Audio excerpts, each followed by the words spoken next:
Yo, what's up guys, this is Yusuf here from TechDroids, and this is my first video of 2018, and we are kicking off the new year with a bang for your buck $500 gaming PC. This will be able to play all the games at 1080p 60 FPS and still stay under the budget, or I should say not break the bank. And yeah, all the parts that I talk about in this video will be linked in the description to Amazon US. So yeah, those are affiliate links and buy from those to help the channel out. And with that being said, let's get to the parts and the performance that make it all possible. So starting off with the CPU, we have the AMD Ryzen 3 1200, and I'm not going with the Intel build because Intel and AMD, when you compare them in the budget market, AMD seems to have way better products and they offer you really good price to performance. So the AMD Ryzen 3 1200 it is, and it comes with a Rate Stealth cooler, so if you want to overclock you need not get a third party external coolers. So yeah, you're saving yourself money there. And also for $109, this is a pretty good CPU. It comes clocked at 3.4 GHz, has quad cores, has 4 threads, so multi-threaded performance is great. Also it works on the AM4 socket type, so you can upgrade up to the Ryzen 5 and the Ryzen 7 CPUs as well in the future, and has 10 megabytes of total cache. Does not come with integrated graphics, but yeah, it's a pretty good deal nonetheless for only $109. Now to house that CPU, we have the MSI Pro Series B350M DDR4 motherboard. So going with the B350M chipset, I had two goals in mind: to give you guys overclocking support and also to give you some upgradability in the future. Now, overclocking on B350M is good, so you can do it with the provided cooler. And also, B350M works with all sorts of AMD CPUs, Ryzen 5, Ryzen 7, so you can upgrade in the future if you feel you need more performance. And this motherboard also happens to nail all the essentials and the fundamentals with, DDR4, VR ready, HDMI, USB 3, USB 3.1, and yeah, just works for only $74.99. This is a pretty good deal, and the fact that you can overclock on it, it's just a bonus. But it's a micro ATX form factor, so you're not, paying a premium for small, and basically does the job, guys. And it can support RAM up to 3200 MHz, DDR4, and for $74.99 you can really not complain. Now coming to the most controversial part of this build, the RAM. We have 8GB of Crucial Ballistics ports at 2400 MHz, and RAM pricing has just shot up in the skies lately.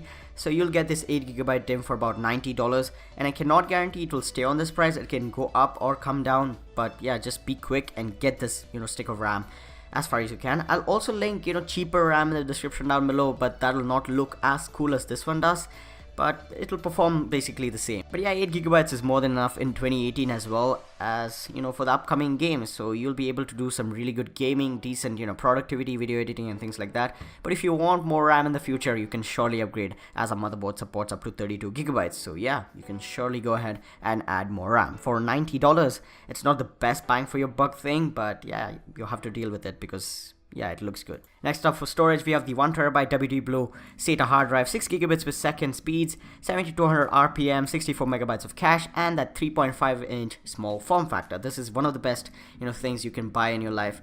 Pretty reliable, pretty long lasting. For $49.99 you can really not complain. You're getting a terabyte of space, so pretty good value for money as well. Now to power this whole build up, we have the Corsair CX series 500W 80+ bronze certified power supply. Now this is non-modular, so you'll have to deal with some cables. For only $40, this is pretty good value for money. Now I'm saying that because the EVGA 500W power supply, the white version, retails for $60 right now, so I don't know how long this will stay on $40, so grab it while it's cheap or else you'll regret it later. But 500 watts should be more than enough, and yeah, it should be able to power up all the components in this build and also give you some headroom for the future upgrades that you want to do. So yeah, adding more storage, RAM, better GPU, better CPU should not be a problem. So yeah, go with this 500W power supply, and also has this 80+ bronze certification, so you'll be getting 80% plus efficiency at all times, or at least in ideal conditions. So yeah, that's the job and totally worth it. Next up for the graphics card, we have the MSI RX 560 Aero ITX version. This is the 4GB overclocked edition, so you'll be getting a slightly higher clock speed rather than what you'll get on the factory edition from AMD, and it retails for $130 and should do the job. This is really good for 1080p gaming and some decent productivity as well, and has all the ports and things that you expect from MSI, the good looks. In terms of IO, you have one DisplayPort, one HDMI, and one Dual-Link TV. I myself own a RX 460 and I can guarantee this will get you some really good performance. And I'll also link up some optional GPUs like the 1050 and the 1050 Ti if you want to just eke out a little bit more performance, but the budget will go up as well as they're a little bit more expensive. But yeah, this does the job for, you know, whatever you pay for it. That's 130 bucks. You get 4 gigabytes of GDDR5 memory, 7000 megahertz clock speed. You also get, you know, Vulkan support, DirectX 12 support, and basically the whole deal. So for $130, you can really not complain. Now for the case, we have the Cooler Master Masterbox Lite 3.1. This is a really good micro ATX case. It has no problem housing all our components, even the graphics card. Now this comes with a, you know, tempered glass side panel. Also, the trim colors can be customized, and this comes in a billion colors, so yeah, go choose what suits your setup well. And for only $39, I really don't have anything to say about it. It just looks gorgeous, has a space, and does the job. Pretty good value for money from Cooler Master.